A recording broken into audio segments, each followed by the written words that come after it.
มหนาวพัดมาอีกแล้วน้องแก้วคงหลงคอยพี่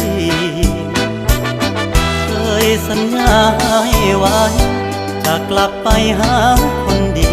โอ้น้องพี่คงจะกลัวลมหนาวพัดมาอีกคนหนาวกระมนหัวใจปวดยามหนาวมาห่างน้องเจ้าคงมองและรำครวญลมหนาวจะหวนกลับไปฟ้าเอ่ยโปรดเห็นฟ้าโปรดเป็นพยานให้ความรักยังไม่คลอนนิรันดร